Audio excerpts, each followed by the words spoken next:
নমস্কার বন্ধুরা, চলে এসেছি আমি আবারও একটা নতুন রেসিপি নিয়ে। আজকে আপনাদেরকে বানিয়ে দেখাবো কলা পাতায় মাছ পাতুরি। তো আমি কিভাবে বানাই আপনারা দেখতে থাকুন বন্ধুরা।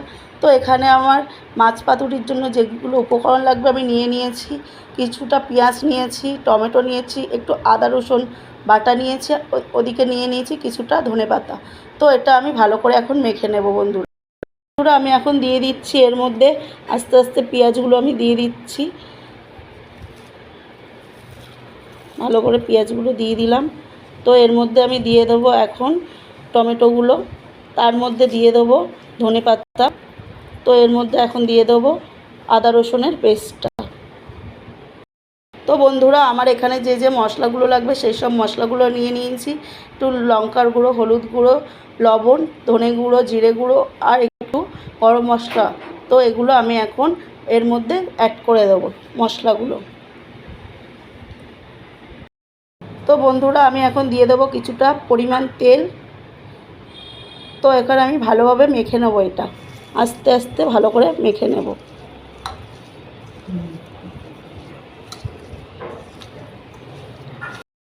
ভালো করে এটা মাখতে হবে, যত মাখাটা ভালো হবে এটা টেস্ট তত বাড়বে বন্ধুরা। তো বন্ধুরা ভালো করে আমি এটা মাখিয়ে নিচ্ছি। এটা আমার প্রায় মাখা শেষ হয়ে গেছে। তো এখন আমি কলা পাতার মধ্যে এটা গুছিয়ে নেব। তো এটা আমি সরিয়ে দিলাম। তো বন্ধুরা এখানে আমি একটা কলা পাতা নিয়ে নিয়েছি, আগে থেকে তেল দিয়ে আমি এটা রেখেছিলাম। তো এখন আমি একে একে সব মাছগুলো এর মধ্যে সাজিয়ে দেব। তো এখানে আমার অনেক রকমই মাছ আছে, ভোলা মাছ আছে এর মধ্যে। তো এর মধ্যে চাঁদা মাছও আছে। তোমাদের ওখানে কে কী বলো এই মাছটাকে আমি জানি না, কিন্তু আমাদের এখানে এই মাছটাকেই চাঁদা মাছ বলেই সবাই চেনে। তো আমি এক এক করে সব মাছগুলো গুছিয়ে দিচ্ছি বন্ধুরা। দেখুন এইভাবে আপনারাও দেবেন গুছিয়ে। তো এই ভিডিওটা আমি আপনাদের দেখানোর জন্য বানাচ্ছি এই মাছটা। তো দেখুন আমি এখানে শঙ্কর মাছও আছে এখানে। তো সেই মাছগুলো আমি গুছিয়ে গুছিয়ে দিচ্ছি। তো উপর থেকে পেঁয়াজগুলো আমি একটু সাজিয়ে দিচ্ছি যাতে টেস্টটা ভালো আসে। তো দেখুন এই পাতাটা আমার ভালোভাবে মাছটা গুছিয়ে রেডি করে নিলাম। তো এটা আমি একটা ফ্রাই প্যানের মধ্যে বসিয়ে দেবো বন্ধুরা। তো দেখুন আমার মাছ মাখাটা কত সুন্দর হয়েছে বন্ধুরা। এখানে আমি আগে থেকে একটা ফ্রাই প্যান বসিয়ে রেখেছিলাম। তো এর মধ্যে এখন আমি আস্তে করে মাছটা দিয়ে দেব। দেখুন এইভাবে আস্তে করে কলা পাতাটা ছেড়ে দেবো আমি। তো এটা আমার ঢাকা দেব। তো কিছুক্ষণ আমার হতে থাকবে। আমি গ্যাসের চুলাটা আস্তে করে কমিয়ে দেবো, একদম সিমে দেব।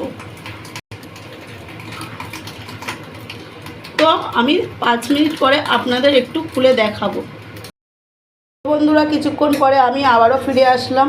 তো দেখুন এবার মাছটা আমার আস্তে আস্তে ফুটতে শুরু করেছে।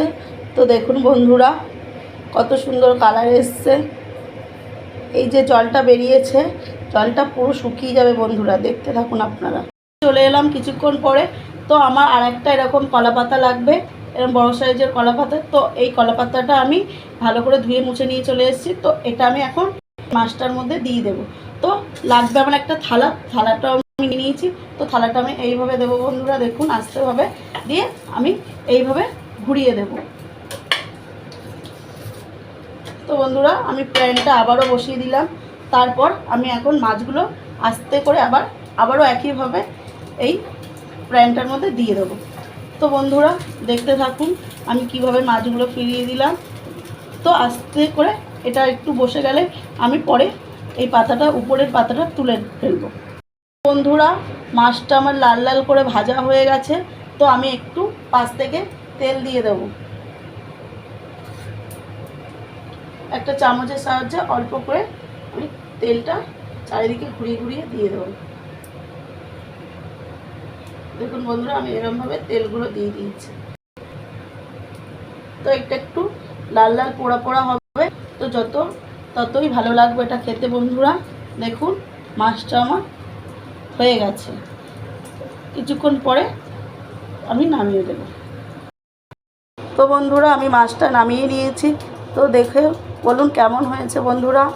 তো এই রেসিপিটা যদি আপনাদের ভালো লেগে থাকে একটা লাইক, কমেন্ট এবং সাবস্ক্রাইব করে দেবেন বন্ধুরা। ধন্যবাদ।